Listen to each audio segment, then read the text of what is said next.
नमस्कार प्रिय छात्रों, स्वागत है आपका अपने ही YouTube channel supreme online classes पर। और आज की वीडियो लेक्चर में हम लोग देखने वाले हैं प्रश्नावली 1.2 की प्रश्न क्रमांक 6 को देखने वाले हैं। और पार्ट 1 वीडियो नहीं देखे हैं अभी तक तो सबसे पहले जाकर भाग 1 वीडियो देखिए, रियल नंबर का वास्तविक संख्या, फिर ये आपको ज्यादा समझ में आएगा। चलिए वीडियो को स्टार्ट करते हैं। बताया गया है, प्रश्न को मैं एक बार पढ़ ले रहा हूं। बोला गया है, व्याख्या कीजिए कि 7 गुना 11 गुना 13 प्लस 13 और 7 गुना 6 गुना 5 गुना 4 गुना 3 गुना 2 गुना 1 प्लस 5 भाज्य संख्या क्यों है। तो इनमें भाज्य संख्या पूछा गया है आपसे, यानी आपसे कंपोजिट नंबर पूछा गया है। तो हम बात करें कंपोजिट नंबर यानी भाज्य संख्याएं की, तो भाज्य संख्याएं की परिभाषाएं जैसा कि आपको स्क्रीन पे दिखाई दे रहा है, यानी मैं एक बार पढ़ ले रहा हूं। वैसी संख्याएं जो एक और स्वयं के अतिरिक्त एक या अधिक अन्य संख्याओं से विभाजित हो भाज्य संख्या कहलाता है। जैसे कि हम बात करें भाज्य संख्या की तो देखेंगे, जैसे 10 ले लें, जैसे 10 देखेंगे तो ये भाज्य संख्या है। चूंकि जब हम इनका ये भाज्य गुणनखंड करेंगे 10 का तो देखेंगे 2 से ये विभाजित होगा 5 बार में, फिर 5 से भी विभाजित हो रहा है एक बार में।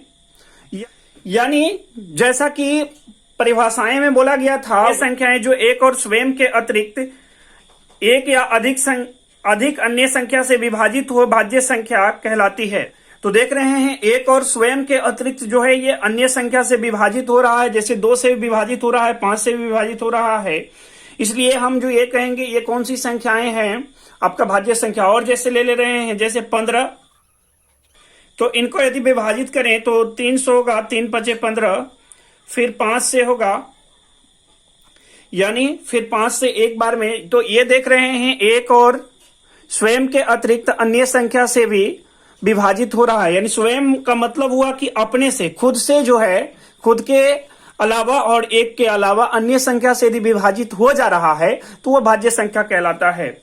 अगली अब हम बात करें अभाज्य संख्या। अभाज्य संख्या भी बता दे रहा हूं, यानी जिन्हें हम प्राइम नंबर्स के नाम से जानते हैं, वे संख्याएं जो एक और स्वयं के अतिरिक्त किसी अन्य संख्या से भाज्य न हो भाज्य संख्या कहलाती है।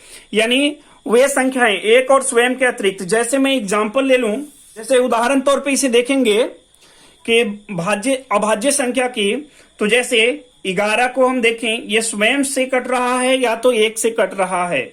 जैसे स्वयं से कट रहा है 11 का 11, या तो 1 से कट रहा है, यानी 1 से विभाजित हो रहा है। जैसे हम बात करें 7 की, तो 7 स्वयं से कट रहा है, स्वयं और 1 से विभाजित हो रहा है, 7 का 7।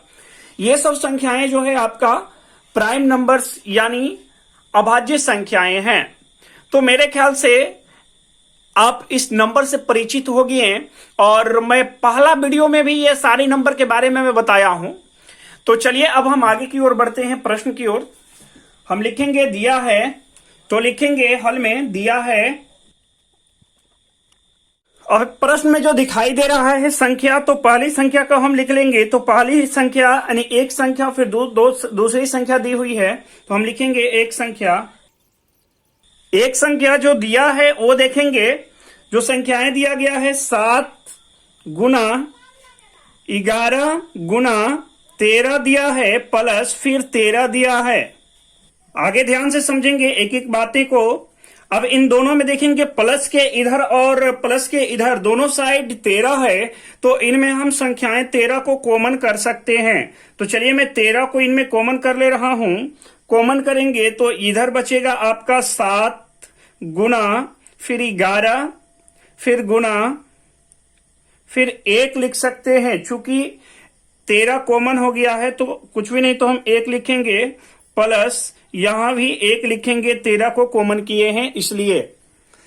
अब आगे की और यदि हम बात करें तो ये देखेंगे 13 का 13 ही रखेंगे, और फिर 7 से 11 को गुना करेंगे तो 11 7 77, फिर 77 गुना 1 करेंगे तो ये 77 ही रहेगा, यानी 77 प्लस ये आ जाएगा 1।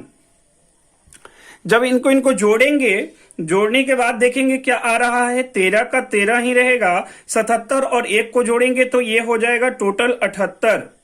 यानी अब हमें एक एक पॉइंट को आपको ध्यान में रखना है, एक एक बातें को आपको फॉलो करते हुए जाना है। और जहां पे भी आपको समस्या हो तो आप मुझे कमेंट्स बॉक्स में कमेंट्स जरूर कर सकते हैं। तो अब जब हम 13 गुना 78 करेंगे तो 13 गुना 78 करने के बाद जो संख्याएं निकलेगा उनका अभाज्य गुणनखंड जब करेंगे तो आपका वो क्या निकलेगा, एक भाज्य संख्या निकलेगा। जैसा कि भाज्य संख्या का परिभाषा मैं पहले भी बता चुका हूं, यानी एक और स्वयं के अतिरिक्त अन्य संख्या से वो विभाजित हो जाएगा। तो हम नीचे में लिखेंगे अतः, तो जैसा कि हम लिख चुके हैं यहां पर, इस टाइप से आपको भी लिख लेनी है। अतः यह एक भाज्य संख्या है क्योंकि इसके अभाज्य गुणनखंड में एक को छोड़कर अन्य दो गुणनखंड हैं। यानी कि जब इनका अभाज्य गुणनखंड करेंगे एक को छोड़कर अन्य संख्या से भी ये विभाजित होगा। आगे हम लिखेंगे, चलिए आगे की ओर बढ़ते हैं। दूसरी संख्या, तो जो दूसरी संख्या दिया गया है वो है आपका 7 गुना 6 गुना 5 गुना 4 गुना 3 गुना 2 गुना 1 प्लस 5 दिया गया है। ये संख्याएं दी गई है। तो अब इन्हें क्या करेंगे, इनमें ध्यान से एक एक बातों को, एक एक पॉइंट को समझनी है। देखेंगे दोनों तरफ 5 है तो इनमें हम 5 कॉमन कर सकते हैं। तो चलिए मैं 5 को कॉमन कर ले रहा हूं। तो 5 को कॉमन करेंगे तो बचेगा 7 गुना 6 गुना 5 के बदले 1 गुना 4 गुना 3 गुना 2 गुना 1 और प्लस फिर 5 के बदले 1 लिखेंगे चूंकि ये कॉमन में आ गया है। 5 का लिखेंगे 5 और जब 7 गुना 6 गुना 1 गुना 4 गुना 3 गुना 2 करेंगे तो ये आपका टोटल जो आएगा ये आ जाएगा 1008 और प्लस में ये जो 1 है उसको 1 ही रखेंगे। फिर जब इनको जोड़ेंगे 5 फिर 1008 और 1 को जोड़ेंगे तो 1000, ये हो जाएगा 9। अब आगे जब 1009 और 5 को जब गुना करेंगे और इनके अभाज्य गुणनखंड करेंगे तो एक और स्वयं के अतिरिक्त अन्य संख्या से भी ये डिविजिबल होगा यानी विभाजित होगा। इसलिए हम ये कहेंगे कि ये जो है भाज्य संख्या है। इतना इतना को जब गुना करके फिर विभाजित करेंगे ना तो कई सारी संख्याएं से ये कटेगा, इसलिए ये भाज्य संख्या कहलाएगा। तो हम आगे इनमें भी अतः डालकर लिख देंगे यही बातें को जो पहले लिखे थे।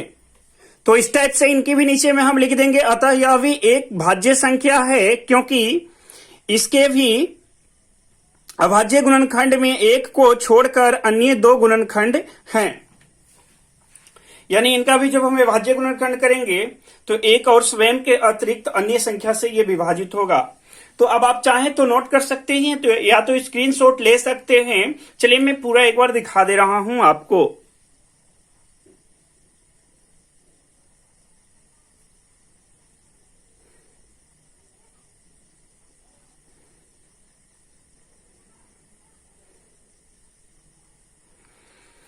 तो मिलते हैं इनका अगला पार्ट में। और हाँ, यदि चैनल पे पहली बार आए हैं, अभी तक चैनल को सब्सक्राइब नहीं किए हैं तो चैनल को सब्सक्राइब कर लें ताकि जब भी मैं न्यू वीडियो अपलोड करूं या लाइव क्लास लूं तो वीडियो का नोटिफिकेशन सबसे पहले आप तक पहुंचे।